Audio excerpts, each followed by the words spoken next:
નમસ્કાર વિદ્યાર્થી મિત્રો, બુકબર્ડ યુટ્યુબ ચેનલમાં આપ સૌ વિદ્યાર્થી મિત્રોનું હાર્દિક સ્વાગત કરું છું. આજે આપણે જોઈએ 9 સપ્ટેમ્બર 2020ના રોજના અતિ મહત્વના પ્રશ્નો. તેમાં આપણે ચર્ચા કરીએ તે પહેલા ગઈકાલે જે ક્વેશ્ચન પૂછ્યા હતા તેના રાઈટ આન્સર કયા છે તે આપણે જોઈએ. પાકિસ્તાને કયા બે ભારતીયોને આતંકી જાહેર કરવાની યુનાઇટેડ નેશનલ સિક્યુરિટી કાઉન્સિલમાં માંગ કરી હતી?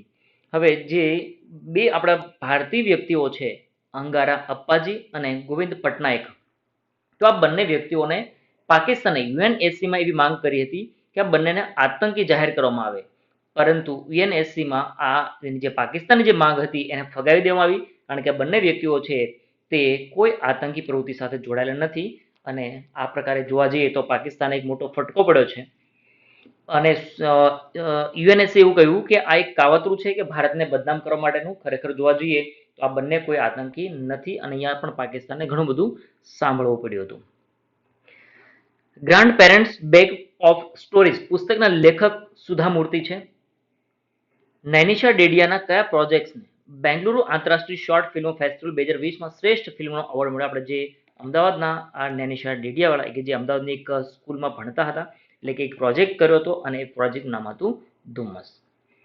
G20 principal on coordinate cross border movement of people સ્થાપવાની ભલામણ કયા દેશે કરી હતી? તો ભારત દેશે કરી હતી. ઘણા વ્યક્તિઓએ કહીએ એસ જયશંકર પણ જવાબ આપ્યો છે. એસ જયશંકર એ આપણા વિદેશ મંત્રી છે. અહીંયા આપણે સ્પષ્ટ કહ્યું છે કે કયા દેશે કરી હતી, તો આપણો આન્સર થાય ભારત. નવી કેન્દ્રીય શિક્ષણ નીતિનો અમલ કરનારું દેશનું સૌપ્રથમ રાજ્ય કયું બનશે? તો હાલ ગુજરાત સરકારે જાહેરાત કરી છે. જો કે આ પહેલા કર્ણાટકે પણ જાહેરાત કરી હતી, પરંતુ ગુજરાત સરકારે એના પર મુવમેન્ટ વધારી દીધી છે.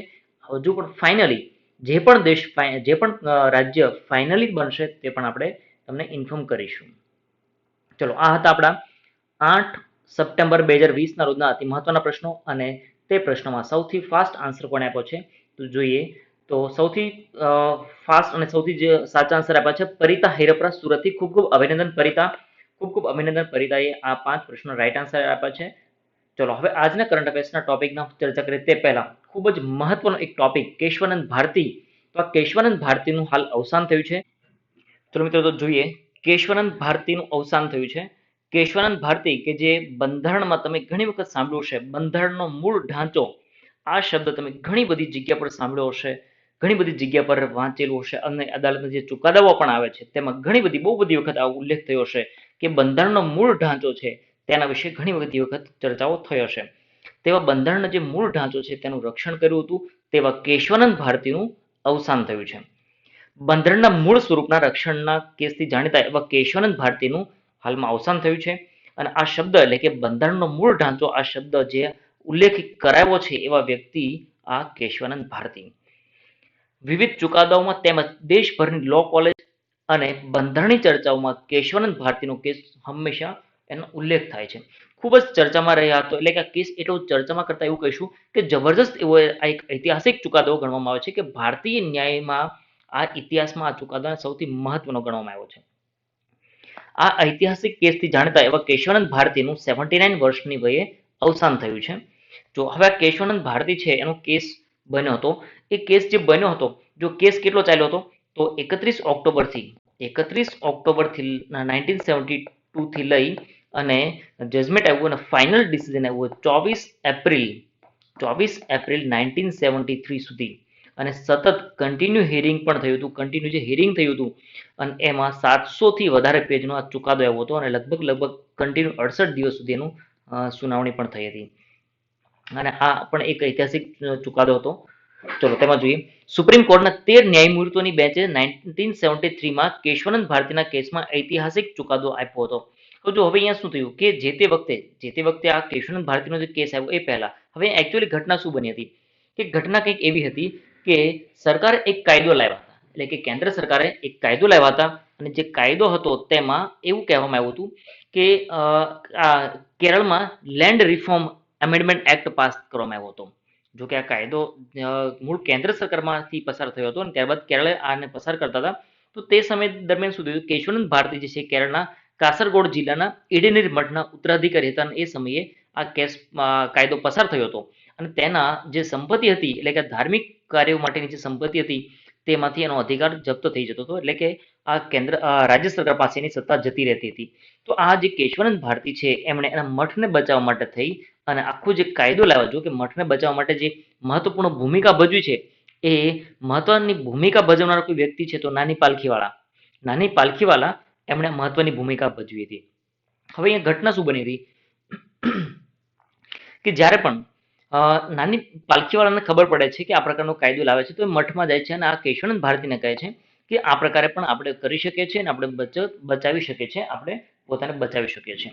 તો તે સમયે જો હવે અહીંયા જે બંધારણની જે આર્ટિકલ છે 24, 25, 26, 29 તેમાં એવું કહીશું કે ધર્મનું પાલન કરવા માટે, તો અહીંયા ધર્મનું પાલન કરવા માટેની જે સંપત્તિ છે એનો વહીવટ કરી શકે, તો અહીંયા એનો હનન થાય છે.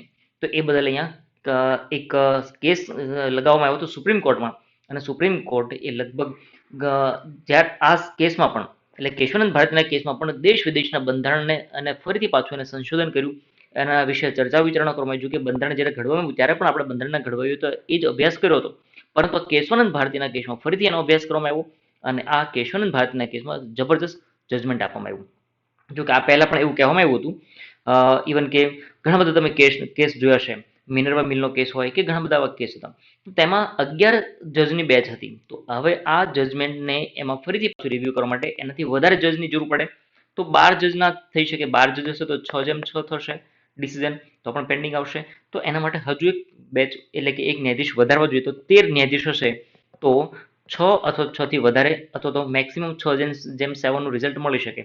તો એટલા માટે 13 ન્યાયાધીશોની નિમણૂક કરવામાં આવી, એટલે કે 13 ન્યાયમૂર્તિઓની આ બેચ કરવામાં આવી હતી અને જે તે સમયે કુલ ન્યાયાધીશની સંખ્યા 13 હતી.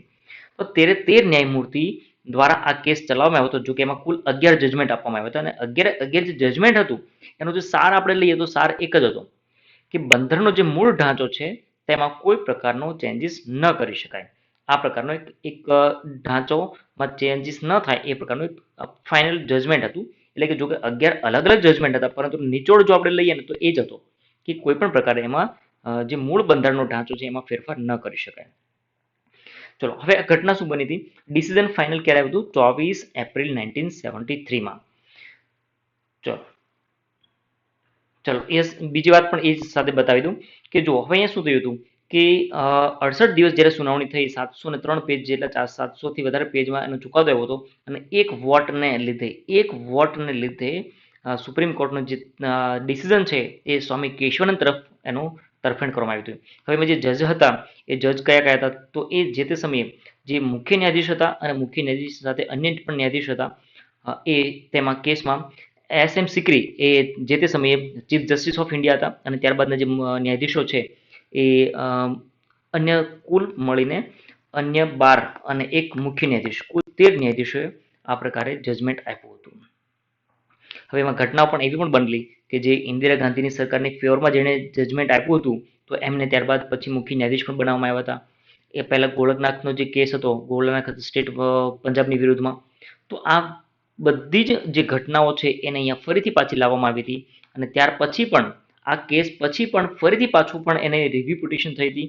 તો એના માટે શું કર્યું હતું, નાના પાલખીવાલા ફરીથી પાછા ગયા કે જ્યાં સુધી કોઈ પ્રકારની રિવ્યુ પિટિશન માટેની PIL ના આવી હોય ત્યાં સુધી તમે એને ફરીથી પાછું રિવ્યુ ના કરી શકો અને એ પ્રકારે પણ એમને બચાવ્યું હતું. અને આર્ટિકલ કઈ આર્ટિકલની વાત કરીએ આપણે, 24, 25, 26 અને 29 આર્ટિકલ તે અંતર્ગત એમને જજમેન્ટ આપવામાં આવ્યું હતું. જે ન્યાયાધીશો હતા એ કયા કયા હતા, તો ચીફ જસ્ટિસ SM સિકરી હતા, ત્યારબાદ JM સેલત હતા, KS હેગડે હતા, AN ગ્રોવર હતા, ત્યારબાદ રેડ્ડી હતા, પાલેકર હતા, DC પાલેકર, ત્યારબાદ HR Khanna, AK Mukherjee, YV Chandrachud પણ હતા અને જે એની વિરુદ્ધમાં હતા AN રે, KK મેથ્યુ, HM બેગ અને SN દ્વિવેદી આ પણ હતા. ત્યારે મુખ્ય જસ્ટિસ કોણ હતા એ આપણે યાદ રાખવું છે, SM સિકરી ત્યારે મુખ્ય જજ હતા. એટલું આપણા માટે ઇનફ છે, એટલું આપણે યાદ રાખવું જોઈએ. હાઇપરસોનિક ટેકનોલોજી ડેમોન્સ્ટ્રેશન વ્હીકલ કે જેને આપણે HSTDV તરીકે ઓળખીએ, એનું સફળ પરીક્ષણ કરનાર ભારત વિશ્વમાં કેટલામો દેશ બન્યો, કેટલામા ક્રમનો દેશ બન્યો કે જે હાઇપરસોનિક ટેકનોલોજી ડેમોન્સ્ટ્રેશન વ્હીકલનું સફળ પરીક્ષણ કર્યું હોય એવો તો ચોથો દેશ બન્યો છે. અન્ય કયા કયા દેશો છે, તો જે 4 દેશો છે એમાં ભારત ચોથા ક્રમનો છે કે આ અગાઉ અમેરિકા, રશિયા અને ચીને આ પ્રકારની ટેકનોલોજી વિકસાવી લીધી છે. અહીંયા આપણે જોઈએ તો એમની સ્પીડ કેટલી છે, સ્પીડ તો 6 મેક એટલે શું, તો અવાજની ગતિ, એટલે કે અવાજની ગતિ કરતાં પણ 6 ગણું વધારે સ્પીડથી જઈ શકે. 6 or 6 times મેક 6 અથવા તો 6 time of the speed of sound, અવાજની ગતિ કરતાં 6 ગણી વધારે સ્પીડથી જઈ શકે. એક સેકન્ડમાં 2 કિલોમીટર જઈ શકે. 1 સેકન્ડમાં 2 કિલોમીટર સુધી ઝડપથી જઈ શકે. એટલે આપણે એવું કહી શકીએ કે આ સ્પીડ છે એ ગજબની સ્પીડ છે, જબરદસ્ત સ્પીડ છે. અંદાજે તમે એવરેજ મૂકો તો 1 કલાકમાં 7,500 કિલોમીટરની આસપાસની આ સ્પીડ થઈ શકે. વધારે કેટલા 30 કિલોમીટર સુધી એને મોકલવામાં આવી હતી. ચલો આગળ જોઈએ આપણે. ચલો અહીંયા તમે એ પણ જોઈ શકો છો કે રક્ષામંત્રી રાજનાથસિંહે પણ એક ટ્વીટ કર્યું હતું કે today successful flight tested the hypersonic technology demonstration vehicle using in indigenous development scramjet propulsion system. Which this success, all critical technologies are now established to progress to the new phase. ભારતના રક્ષામંત્રી પણ આ એક tweet કર્યું હતું. ચલો આગળ જોઈએ. ભારતે હાઇપરસોનિક ટેકનોલોજી ડેમોન્સ્ટ્રેશન વ્હીકલનું સફળતાપૂર્વક પરીક્ષણ કરી દીધું છે. આ ટેકનોલોજી એ ડીઆરડીઓ દ્વારા વિકસાવવામાં આવી છે. કોના દ્વારા વિકસાવવામાં આવી છે? તો ડીઆરડીઓ દ્વારા વિકસાવવામાં આવી છે, કે જેનું પરીક્ષણ ક્યાંથી કરવામાં આવ્યું? તો ઓડિશાના બાલાસોરના એપીજે અબ્દુલ કલામ રેન્જ પરથી, જેને વિલટ ટાપુના નામથી ઓળખવામાં આવતું હતું, પરંતુ અબ્દુલ કલામનું નામ એમને શ્રદ્ધાંજલિના ભાગરૂપે હવે નામ આપ્યું છે એપીજે અબ્દુલ કલામ રેન્જ નામ આપી દેવાનું છે. કારણ કે એમણે અબ્દુલ કલામ સાહેબે કહ્યું હતું કે અમારી પ્રયોગશાળા છે. એમણે ઘણા બધા પ્રયોગો ત્યાંથી કર્યા હતા, એટલે એમને એની પ્રયોગશાળા પણ એમને નામ આપવામાં આવ્યું હતું. તેને ક્રેમજેટ એટલે કે હાઈ સ્પીડ એન્જિનની મદદથી લોન્ચ કરવામાં આવ્યું હતું. આ ટેકનોલોજીનું સફળતાપૂર્વક પરીક્ષણ કરનાર ભારત વિશ્વમાં ચોથો દેશ બન્યો છે, જેમાં અમેરિકા, રશિયા, ચીન અને ત્યારબાદ ભારત, એટલે કે આ ચોથો દેશ ભારત બન્યો છે. હાઇપરસોનિક પ્રપલ્શન ટેકનોલોજી આધારિત ડીઆરડીઓ દ્વારા વિકસિત ડીએસટીડીવી એટલે કે હાઇપરસોનિક ટેકનોલોજી ડેમોન્સ્ટ્રેશન વ્હીકલ એ ભારતને લાંબા અંતરની મિસાઇલ સિસ્ટમ બનાવવામાં ખૂબ મદદરૂપ સાબિત થશે. જો યાદ રાખજો કે આ હવાની ગતિ કરતા એટલે કે અવાજની ગતિ કરતા 6 ગણી વધારે સ્પીડથી જઈ શકે છે. અને વિશ્વમાં કોઈ પણ દેશ એવો નથી કે જેની પાસે આ મિસાઇલની ડિફેન્સ કરી શકે તેવી સિસ્ટમ હોય, તેવો કોઈ દેશ નથી. વર્ષ 2020ની કઈ તારીખના રોજ international day of clean air for blue સ્કાઇઝની સૌપ્રથમ ઉજવણી કરવામાં આવી? 2020માં કઈ તારીખે? તો 7 સપ્ટેમ્બર. આપ જોઈ શકો 7 September 2020 international day of clean air for blue skies માટે આ પ્રકારની એક ઉજવણી કરવામાં આવી, જે પહેલી વખત ઉજવણી કરવામાં આવી છે. 7 સપ્ટેમ્બર 2020ના રોજ international day of clean air for blue skies પ્રથમવાર વિશ્વભરમાં ઉજવણી કરવામાં આવ્યો. હાલમાં જે કોરોના મહામારી છે તેના કારણે શું થયું હતું? લોકડાઉન કરવામાં આવ્યું હતું, અને લોકડાઉનથી વાયુ પ્રદૂષણ ઘણું બધું અટકી ગયું છે. કારણ કે ઘણી બધી ફેક્ટરીઓ બંધ છે, રોડ પરના વાહન વ્યવહાર બંધ છે, ઘણી જ પ્રકારનું દરેક પ્રકારનું જે પોલ્યુશન છે એ પોલ્યુશન અટકી ગયું હતું. અને તેના લીધે આપણે આ જે સંયુક્ત રાષ્ટ્રના મહાસચિવ છે એન્ટોનિયો ગુટેરેસ, એમણે આ એક પહેલ શરૂ કરાવી હતી. હવે જ્યારે આ લોકડાઉન છે અને પ્રદૂષણ અટક્યું છે, તો તેના કારણે ઘણા બધા વર્ષો બાદ ભારત આ તો વિશ્વને સ્વચ્છ અને વાદળી આકાશ જોવા મળ્યું, એટલે કે ક્લીન આકાશ જોવા મળ્યું હતું. બ્લુ સ્કાય જોવા મળ્યું હતું. ઉલ્લેખનીય છે કે પંજાબ અને ઉત્તર પ્રદેશમાં લોકડાઉનના પ્રારંભિક દિવસોમાં જ હિમાલયના શિખરો દેખાવા લાગ્યા હતા. તો જો ઉત્તર પ્રદેશ અને પંજાબના જે વિસ્તારો છે કે ત્યાંથી પણ હિમાલયના શિખરો દેખાયા હતા, કારણ કે એકદમ વાતાવરણ એકદમ ક્લીન થઈ ગયું હતું. તો આ શિખરો પણ દેખાવા લાગ્યા હતા. યુનાઇટેડ નેશન્સે પ્રથમ વખત 7 સપ્ટેમ્બરને international clean air day for blue sky તરીકે મનાવવાની જાહેરાત કરી હતી. જાન્યુઆરી 2019માં પર્યાવરણ મંત્રાલયે હવામાં પ્રદૂષિત કણોના પ્રમાણને વર્ષ 2024 સુધીમાં 20-30% સુધી ઘટાડવાના લક્ષ્ય સાથે રાષ્ટ્રીય સ્વચ્છ હવા કાર્યક્રમની શરૂઆત કરી હતી. કોણે શરૂઆત કરી હતી? તો પર્યાવરણ મંત્રાલય દ્વારા.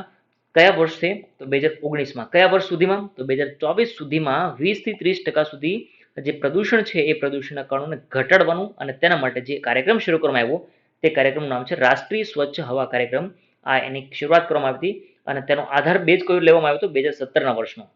તો હવે એ ઘટના શું બની કે હાલ આપણે જે યુનાઇટેડ નેશન્સના વડા છે, સંયુક્ત રાષ્ટ્રના વડા એન્ટોનિયો ગુટેરેસ, એમણે વિશ્વભરમાં એવું એક તારણ નીકળ્યું હતું કે જે વિશ્વમાં જે 10 લોકો છે એમાંથી 10 લોકોમાંથી 9 લોકો છે એમને શ્વાસ લેવામાં કોઈને કોઈ રીતે તકલીફ છે, તો જે શુદ્ધ હવા નથી મળી રહી. શ્વાસ લેવામાં તકલીફ છે એવું નહીં કહીએ, બટ એવું કહીશું કે શુદ્ધ હવા નથી મળી રહી. તો તેના માટે પણ એને ચિંતા વ્યક્ત કરી હતી, અને ડિસેમ્બર 2019માં સંયુક્ત રાષ્ટ્રએ વાદળી આકાશ સાથે દર વર્ષે 7 સપ્ટેમ્બરને આંતરરાષ્ટ્રીય સ્વચ્છ હવા દિવસની ઉજવણી માટે એક ડ્રાફ્ટ પણ તૈયાર કર્યો હતો, અને એ ડ્રાફ્ટ તૈયાર કર્યો હતો, અને તેના આધારે દર વર્ષે 7 સપ્ટેમ્બરના રોજ આ ઉજવણી કરવામાં આવશે. શરૂઆત ક્યાંથી કરવામાં આવી છે? તો આ વર્ષે 2020ના વર્ષથી શરૂઆત કરવામાં આવી છે, એટલે કે આ પ્રથમ ઉજવણી થઈ છે. તાજેતરમાં કયા દેશમાં દુનિયાની સૌથી મોટી કેમલ એટલે કે ઊંટ માટેની હોસ્પિટલ શરૂ કરવામાં આવી છે? ઊંટ માટેની સૌથી મોટી હોસ્પિટલ શરૂ કરવામાં આવી છે સાઉદી અરેબિયા ખાતે. સાઉદી અરબ ખાતે આ સૌથી મોટી હોસ્પિટલ શરૂ કરવામાં આવી છે. સાઉદી અરબના અલ કાસિમના બરાઈદાહમાં દુનિયાની સૌથી મોટી કેમલ હોસ્પિટલ શરૂ કરવામાં આવી છે અને તે 7,000 ચોરસ કિલોમીટરમાં ફેલાયેલી છે. ધ સલમાન વેટરનરી હોસ્પિટલ એનું નામ આપવામાં છે, ધ સલમાન વેટરનરી હોસ્પિટલ. આ એટલી મોટી છે કે અહીં 4,000થી વધુ ઊંટોને સારવાર માટે એક સાથે રાખી શકાય છે. 4,000 જેટલા ઊંટોને એક સાથે સારવાર કરવી હોય તો પણ કરી શકાય, આટલી મોટી છે. અને એ ઉપરાંત ઊંટની ઊંચી જાતનું બ્રીડિંગ પણ અહીંયા કરવામાં આવે છે. એટલે કે જે ઊંટની અલગ પ્રકારની જે ઊંચી ઓલાદો હોય તો એના માટે પણ અહીંયા ઘણી બધી વ્યવસ્થાઓ કરવામાં આવે છે, બ્રીડિંગ પણ અહીંયા કરવામાં આવે છે. આ હોસ્પિટલમાં અલગ અલગ વિંગવાળા આઉટલેટ, યંગ કેમલ unit, x-ray, ultrasound unit, CT scan અને વિશાળ સર્જિકલ ઓપરેશન થિયેટર પણ અહીંયા બનાવે છે. ઇન શોર્ટ કે આ જે હોસ્પિટલ છે એ લગભગ 73,000 કરોડ રૂપિયાના ખર્ચે બનાવવામાં આવી છે અને દુનિયાની સૌથી ટોપ લેવલની ટેકનોલોજી અને એની સાથેના જે મેડિકલ એક્સપર્ટ વ્યક્તિઓ હોય તે પણ અહીંયા અવેલેબલ રહેશે. 160 પ્રકારની બીમારીઓને પણ અહીંયા ડિટેક્ટ કરી શકાશે, એટલે કે ઊંટની સાથે જે પણ સંકળાયેલી બીમારીઓ હોય તે અહીંયા બીમારીઓને ડિટેક્ટ કરી શકાશે. તાજેતરમાં કઈ રાજ્ય સરકારે ઇલેક્ટ્રોનિક્સ અને હાર્ડવેર મેન્યુફેક્ચરિંગ પોલિસી જાહેર કરી? ઇલેક્ટ્રોનિક્સ અને હાર્ડવેર મેન્યુફેક્ચરિંગ પોલિસી જાહેર કરી છે તમિલનાડુ સરકારે. તમિલનાડુ સરકારે ઇલેક્ટ્રોનિક્સ અને હાર્ડવેર મેન્યુફેક્ચરિંગ નીતિ બહાર પાડી છે. તેનો મુખ્ય ઉદ્દેશ એવો છે કે 2025 સુધીમાં ઇલેક્ટ્રોનિક્સ ઉદ્યોગનું ઉત્પાદન $100 અબજ સુધી વધારવું છે.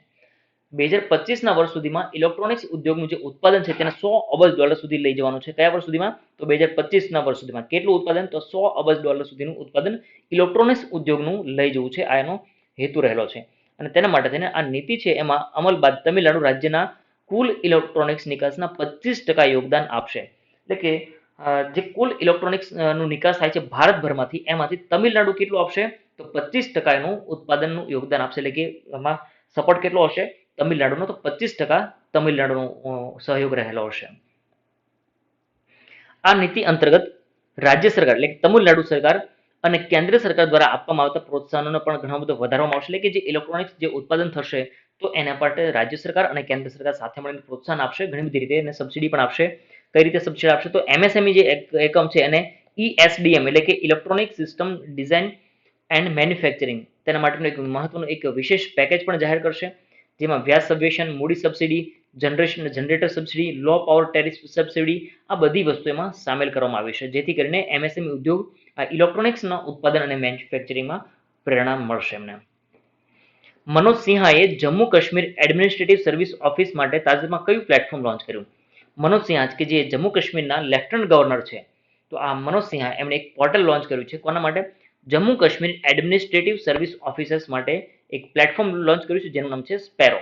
SPARROW, સ્પેરો નામનું એક પ્લેટફોર્મ લોન્ચ કર્યું છે.